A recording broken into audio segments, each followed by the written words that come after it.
On behalf of all of us, my name is Grant Buchanan, saying so long and enjoy the rest of your evening. Now it's down to Brendan Parker and Cory Sarich for tonight's Ram post-game show, brought to you by your Alberta Ram dealers. Winning Motor Trend Truck of the Year 3 times in a row? That had never been done before. Then again, neither had a 12-inch touchscreen or 1,000 pound-feet of torque. Never been done before. It's just kind of our thing.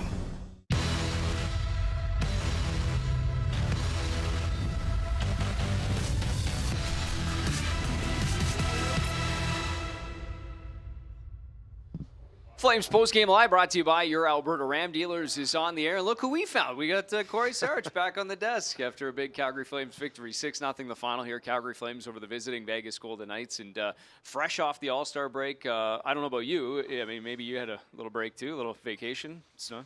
Sunshine, snow, I don't know.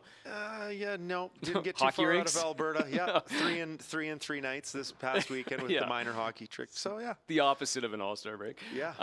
Either way, good to have you back. And I mean, maybe what did you make of this hockey game here tonight, 6-0? Oh, it was a very impressive start by the Calgary Flames. They came out and they needed to jump on a team that was playing the second in a back-to-back, and they did it the right way. They played defense first early, waited, got their chances, waited for the Vegas Golden Knights to have some serious breakdowns, and then, just kept on rolling from there. And very impressive. We talked a little bit about how All-Star breaks, how Olympic breaks, how that can affect players and athletes. And maybe the Vegas Knights on a second night of a back-to-back feeling it, but the Calgary Flames handled it very well and came out with a lot of jump. Yeah, we were talking about before. I mean, just personally, what do you remember about those? And you guys have gone through All-Star breaks.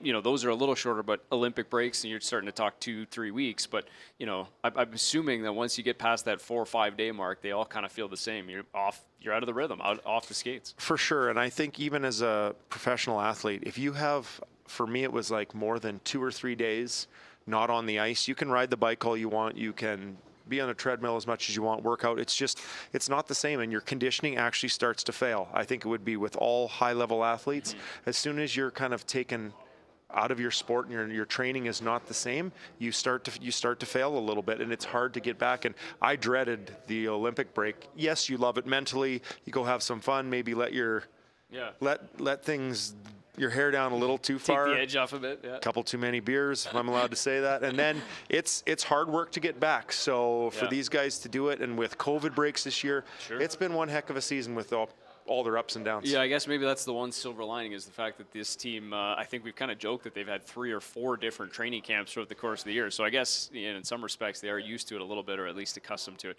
Let's take a look at the highlights tonight. Let's go through that as we break down this hockey game here. As we mentioned, 6-0, but really, as Cory just talked about off the top here, that first period kind of makes a huge difference in this hockey game because of the tone you set right from the start. And it's right here on this Johnny Gaudreau marker, 5 minutes in. Yeah, and these guys, nice movement on this goal there. Gabranson causing a little bit of grief. And they find that quiet spot, and Vegas gave up that slot so easily tonight, which is not what we're accustomed to seeing from this team. They're usually rock solid defensively, and you have to fight for every inch. But the center of the ice was wide open, and they took advantage of it. And we see Michael Backlund here scoring a nice one, shooting the puck, almost a power play goal. But I think the boys will take the plus, even though absolutely. with the Golden Knights stepping out of the box. He couldn't get back in the zone anyway. So either way, it's Michael Backlund, and he's got 7 on the season. So that would set up this one, the final goal of that first period. And this is a lot to do with Elias Lindholm right up the middle. And what you talked about, the middle of the ice there. Nice clean breakout.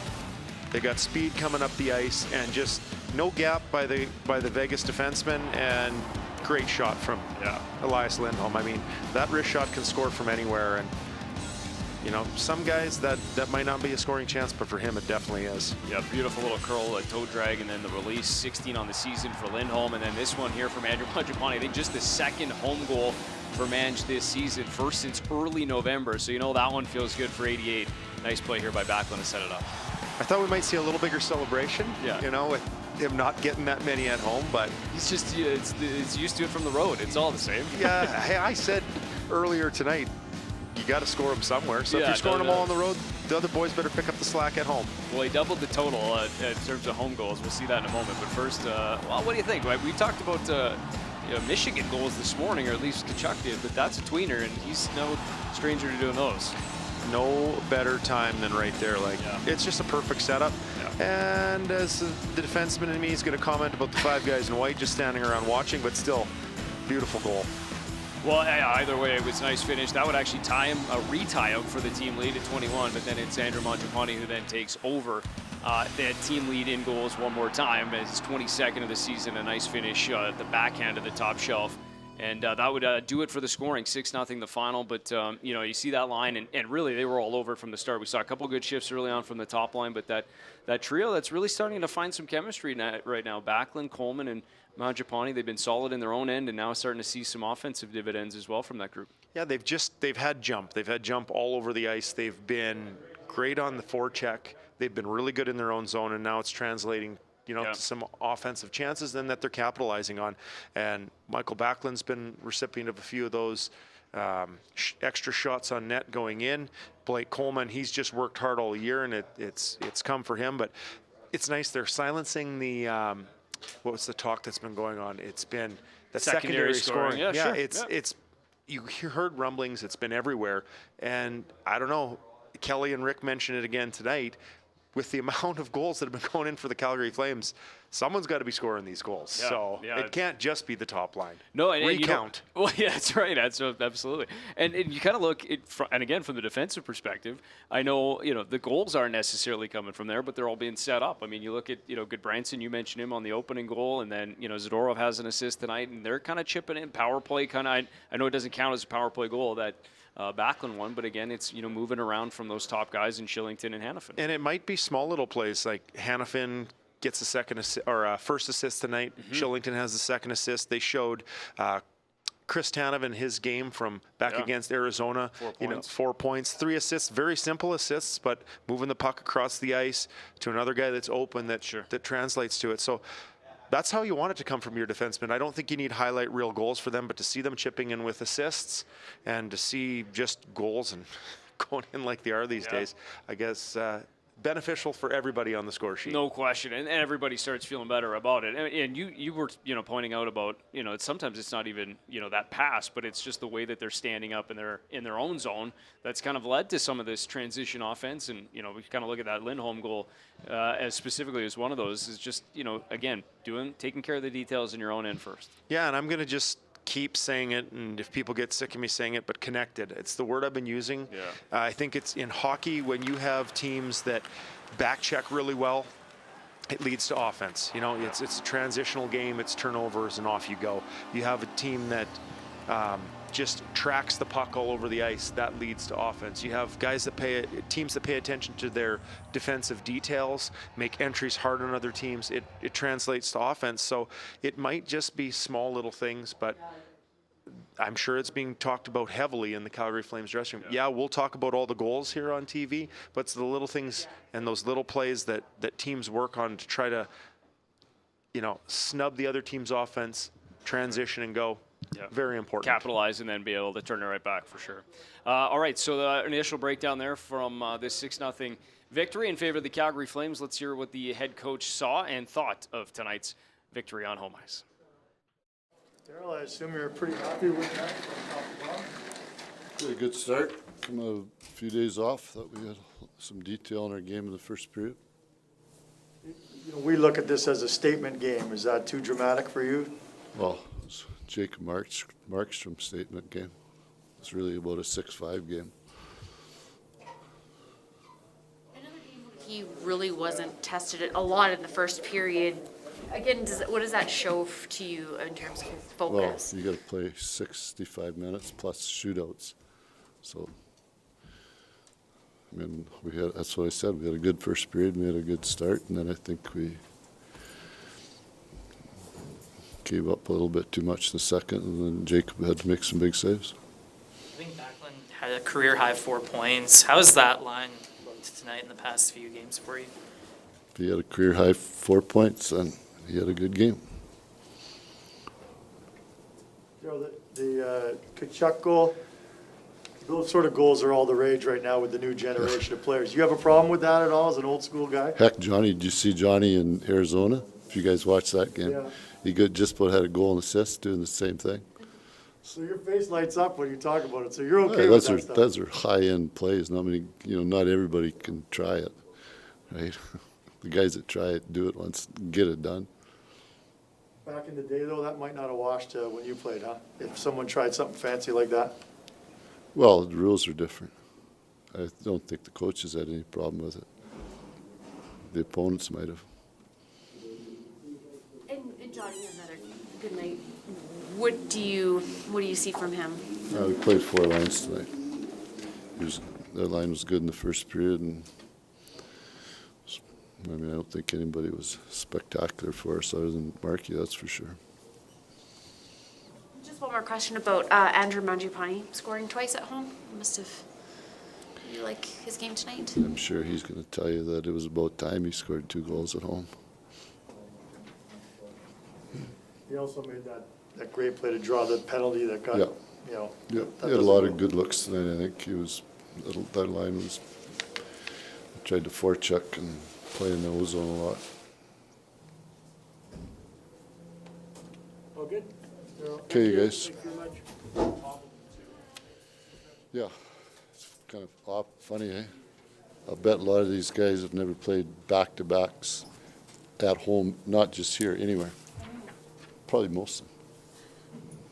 When you look on Saturday, you look tonight, all these teams that played their second game coming out of the break, including Las Vegas,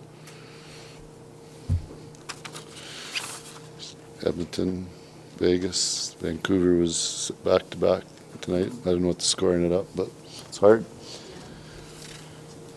Okay. See ya. All right, there you go. Some thoughts from the head coach, Daryl Sutter here, post-game, Flames TV Live. Brought to you by your Alberta Ram dealers, and we got a couple of topics there. I think more so the thought on Jacob Markstrom. I think we've kind of gone through the show at this point. Haven't mentioned the fact that he has now 8 shutouts, which is personally, and then of course you add those up for the team, and I think it's 8, 10, 10 shutouts as a team now. 8 of them for Jacob Markstrom, who obviously leads the National Hockey League, but. In a 6-0 game, generally you don't talk about the goaltender, but full marks on this one for Jacob Markstrom. Full marks for sitting through a very quiet first period, only 5 shots by the Vegas Golden Knights, and he's seen a lot of those lately against St. Louis, against Florida here at home, where his team's doing a great job of stifling the other team, and he's got to be ready. And then, like we're seeing here in this pack, second period, the Vegas Golden Knights, they made their push, and he was right up to the test. Some spectacular saves. Probably the best one was at the end of the period on the McNabb breakaway to rob him, but just lights out here in the second period, and he had to be. Absolutely, and as to your point, I mean, at that point, you're looking at 3-0, and it completely changes the complexion of the game. Especially, two of those saves on Patrick come in the first, minute and 5 minutes of that opening period. It really does, change the way the rest of this hockey game looks. And I don't know if you have a way to put that in perspective. And I think we've asked that throughout the course of the year. But 8 shutouts, and we're 43 games into a season. I mean, that's kind of hard to fathom. It's kind of unheard of, and I know we were just talking about. A few moments ago, the team record here is held by Mika Kiprasov, my ex-teammate, and 10, which that seems unfathomable, and he's very close with a lot of games to go. So, Jacob Markstrom, he's had a few off games this season, which goalies are allowed to have, but so far, and there's maybe been a knock on Jacob a little bit of, when he's good, he's good. When he's off, he can tend to be really off. We haven't really seen that this year. His consistency's been there, and like I said, to go and play in these games that have very serious ebbs and flows, like lack of offensive opportunities against, and then just right out of the gate in the second period, 10 bellers. He's done a really great job of dealing with the numbers those specifically. It's sensational, the numbers, and then obviously throwing the Dan Vladar's two shutouts and an impressive mark. One more little thing, too. I really liked his game early. He was out playing all the pucks just to try to keep himself involved. And I think that had to be on purpose. If I'm looking, he's doing it to set up his defense, but he's doing it to get himself in the game, too. He's like, well, if I'm not going to have action, I'm going to find myself some. And played the puck well. Maybe it was his first touch of the game. He threw it up the center of the ice. That's And everyone right, was cringing a little bit. But after that, it was rock solid. Yeah, no question. That was at that point you're still wondering what that first game back after the break's going to look like, and smooth sailing though after that point. Yeah. I'm sure that won't come into the questioning here at the post game, but I think we got like a 3-person panel up there. We got Tkachuk, we got Backlund, we got Markstrom, and I don't even know if we have enough mics for that. So let's just listen in and see what it sounds like. I don't know who wants to start, but just an overall thought on tonight and coming out of the break this way. Yeah, it was a big win for us. Good first period. That's what we needed. We knew they were coming, in from a back-to-back. So it's important for us to have a good start, and that's what we wanted. And a little sloppy second period. Markey was playing really well for us in second, and held us up 4-0. So that was huge for us going into the third, and I thought we did a better job in the third to contain them. But yeah, definitely the first period set the game up for us. Jacob, can I ask you about Matthew's goal between the legs job?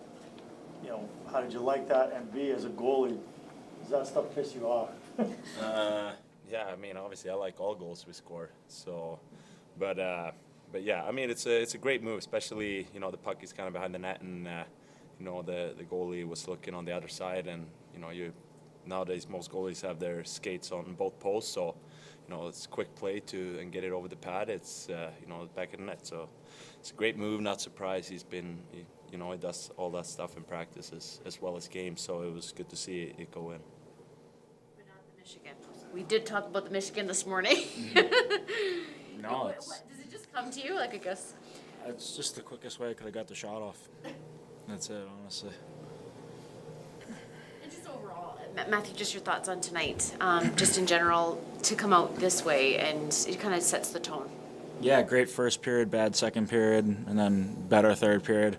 Thought these two led the charge for us tonight, backs offensively and defensively, and like Back said about Mark, he kept us in the game and really kept us in the game in the second period. That was we were giving up a lot, even though it might not have looked like it, but Marky made some insane saves there, and I think at that point it was a little too much. Run and gun maybe a little bit. There was a lot of rush chances for them, which we don't want to be a team that gives up a lot, especially a team like that who is really good off the rush. So thankful we had him to weather the storm, and then thought we played a better third and kind of shut them out in the third, gave them no life. Michael, that was a career high for you, 4 points. You've been on a bit of a run of late. Where do you feel your game's at, and what have you done anything different lately, or how's that clicking for you? Yeah, I feel I've been playing better. Just been trying to play more aggressively out there without the puck, and just trust my instincts more when I have the puck and just make the plays, and wherever I see, just do it. And it's been since after that road trip, Florida, Carolina, Chicago. I think after that I've been playing better and better, and hope I keep this going and help the team to get to the playoffs. We asked the coach if that was a statement game, and he said it was a statement game for Markstrom. But whether you had a good or bad second, third period, you guys just beat the team that is your measuring stick team 6-0. It's got to feel pretty good. Yeah, I think so. Even the score, I think the score didn't show when we were in Vegas, but they definitely outplayed us. And I felt we outplayed them tonight for the majority of the game. Like I said this morning, the last 10 minutes of the third period, we made it close and made it a one-goal game. And, I think that's a positive, that even though we got outplayed, we made it a close game and had a chance to tie it up. But tonight, our first period really set up our game. And when you're up 3-0 after one, that's really hard to come back from. So we want to make this place a tough place to play. We want to be known as a great first period team here, because when you dominate like we did in the first period, that doesn't give the other team a ton of confidence. Michael, one more for me. On a night like this, Just in terms of the overall offense, I mean, there are no goals banking off of players' butts tonight. Those are 6 high-skill plays. All 6 goals were nice goals. Does that give you even a little extra boost to the offense from a team perspective when you're executing like that? Yeah, for sure. But at the end of the day, they all count the same. But yeah, it's always fun to score some big goals and make some big plays. Yeah, it brings a lot of energy. Every goal does, but yeah, it feels so special when you make a nice play. More personally than for the team, maybe. For the team, it doesn't matter how the puck goes in, as long as you win. And yeah. We've seen that from Mangiapane this year. You're again playing beside him. Something that looks like a combination that you can kind of go back to that well. Yeah. I mean, me and Max played lots together before. We had a lot of chemistry every time we played together. Dating back before COVID that season as well, and in the bubble. We played a lot of hockey together, on and off, these last 3 seasons, and we've always played well together. I always like to play with Manch, and I know what he does out there. I know where he's at, and I think he feels the same. So we're always excited when we get to play with each other. Okay, thanks very much. Yeah. We call it the Ram 1500 Limited. But truth be told, there's nothing limited about it. Ram 1500, winner, J.D. Power Award for Best Driver Appeal.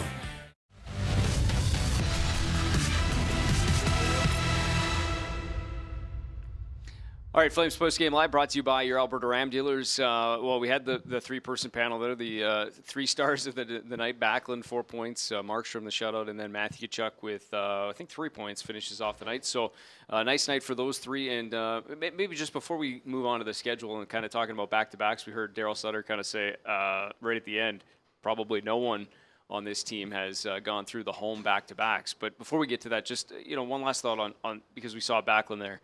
But just about the confidence in that trio, we kind of mentioned it off the top of the show that, they've done some good things in their own zone. Now to see results like that, I mean, how much does it give the boost to a player when you finally see some going in for you? That's a long season, and it's a tribute to them sticking to it, right? You put in the work, and you keep shooting pucks, and you keep defending first, though. I think that's what Daryl's been trying to get through to this team is you have to have a backbone. You have to have something that you fall back on, and they're going to have to win games, the 1-0 games. They're going to have to win the 2-1s, but tonight's a product of the Calgary Flames being ready, the Vegas Knights not being ready, second game out of a break, back-to-back.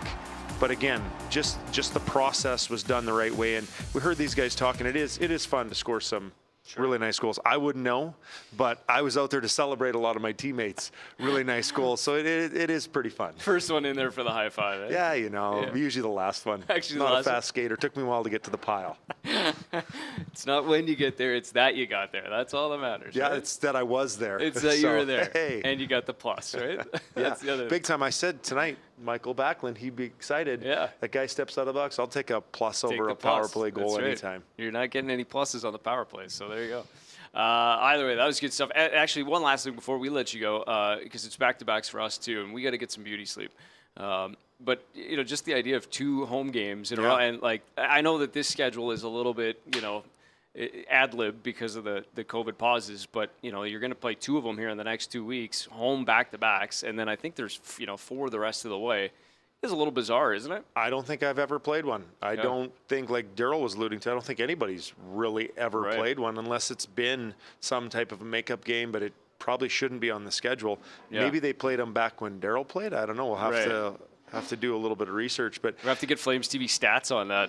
The only just me in the corner digging it up yourself. Digging it up, with the NHL Encyclopedia. Yeah, that's right. Yeah. The only thing I've played that was difficult was in the AHL, back to the bus, road game, road game, all on a Friday, Saturday, Sunday. Which is another level all in it. That takes some perseverance to get through those as well. And we're not talking about half-hour bus trips here, right? We're talking about there's a little bit more meat on those bones. I think it was 4 hours back, and then only about an hour and a half down the road to Syracuse from Rochester. So, but that's why they do it at the AHL level.